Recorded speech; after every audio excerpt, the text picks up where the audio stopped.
Everybody, it's a Mad Master here. I'm doing a video today, and it's been a while since I've done a video. I'm drinking my favorite beer because my favorite beer returned. They closed down the brewery, and then this other brewery bought these formulas for these. Like this one is Hopalicious. It's my favorite beer of all time.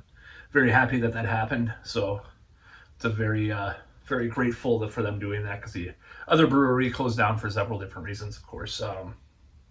Obviously the last 3 years was one of the reasons, but anyways, last few years. So this video is something I've been thinking about for a while, and this is something that I believe, we have a lot of different things going on in music right now. Obviously I'm not going to talk about the elephant in the room in this video with regards to that. But I will mention that I think people always play live because seeing live shows is probably the best thing you can do with music, So anyways, I'm doing this video in regards to what I think happened, what the radio used to be like back in the day, like how much things have kind of gotten more segregated, even though people will say, like young people will say, oh, I like metal, I like this, But the weird thing about mainstream radio is that, obviously now they're so corporatized, they play the same shit over and over again. But even back in the 80s, you used to have just the weirdest like variety. Like there would be like an Enya song or whoever. Who's that one that did the Gregorian chants? That band, forgot what they're called. Or like Sail Away. You would have like a rap song, and some kind of pop rap crap. And then you would have like a sort of light metal or hard rock song on the radio, and this it's so crazy to think about, like how the mainstream had so much variety back in the day. Like the St. Elmo's Fire theme, not the Man in Motion song, which is pretty funny, but I like it. But the St. Elmo's Fire, the actual instrumental music was a hit.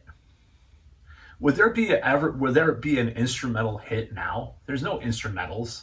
Like what's that song? Rocket from there's all sorts of weird songs that were like hits back in the day. They were novelty hits, whatever. But you had like orchestral music that was a hit, basically. I mean, when in the hell would that happen now and be played on the radio, like mainstream radio, like Clear Channel and all that shit?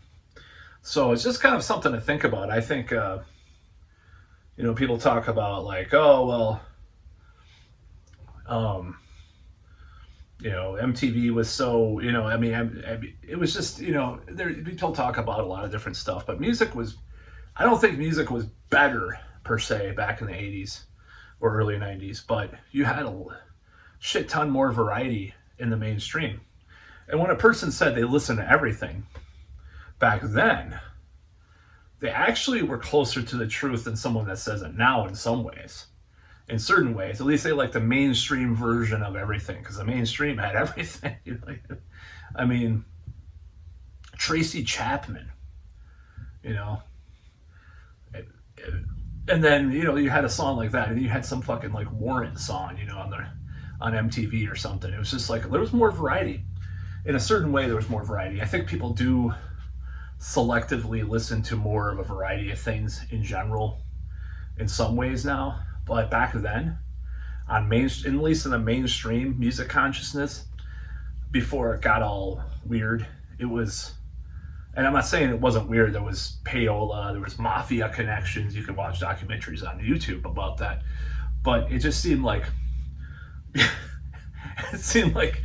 someone would put on a mainstream pop radio station and you would hear all these different types of songs, and it's just kind of funny.